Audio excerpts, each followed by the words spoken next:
So I've been looking at this for a couple of days now and trying to figure out how to wrap my head around the insanity of what this all means. This is Elizabeth Libby Souder in Columbia, South Carolina. For 7 years, as the story says, she taught private swim lessons to children in her own private backyard swimming pool. Now, she's not holding lessons for 20 kids. There's not 30 cars in the driveway or any nonsense like that. Essentially, what she does is she takes a single child or maybe a sibling pair. Most of her clients have special needs, so there's not a lot of alternatives for them in terms of learning how to swim and having swim lessons. So she does this in her backyard a few hours a day, a few months out of the year. For 7 years, the city of Columbia renewed her license. It was perfectly fine. Apparently, a neighbor was moving into the neighborhood, heard about her business, and complained to the zoning board about this thing that she's running, that she was in violation. Now, here's what I'm going to tell you. Technically, she's in violation because the business is not indoors. It's outside in her backyard. And I can't adequately describe how serious of an issue it is. And it seems like such a small story. This one woman, a few hours a day, giving lessons. But this is not about one woman. It's about a way of thinking that has essentially infected this country.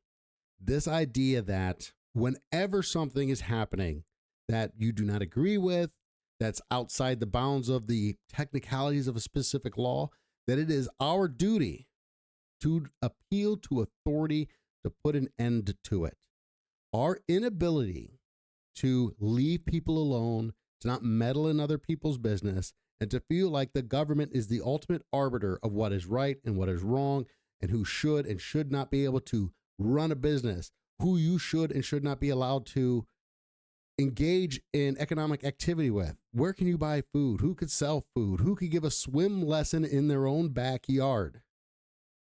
When Zohran Mamdani said that there was no issue too big that the government couldn't tackle it, and no issue so small that the government won't care about it, this is what he means. This is terrifying.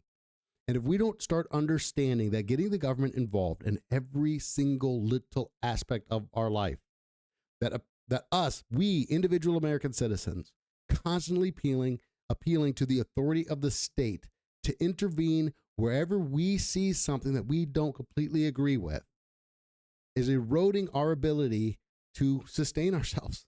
This is why you can't afford healthcare. This is why groceries are expensive. This is why we have energy problems.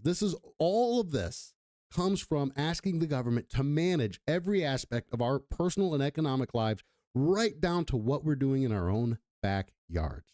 So yes, this is just a small story out of Columbia, South Carolina. Yes, this affects one small business, but it is a microcosm of what is going on broadly throughout the country.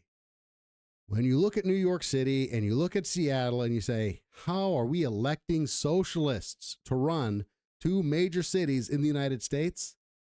You'd have to look no further than this story, because those people, the people who think that it's their job to manage every aspect of your life, they are growing in numbers. And I honestly don't know where this ends. But I just wanted to bring this story to your attention and talk about it a little bit.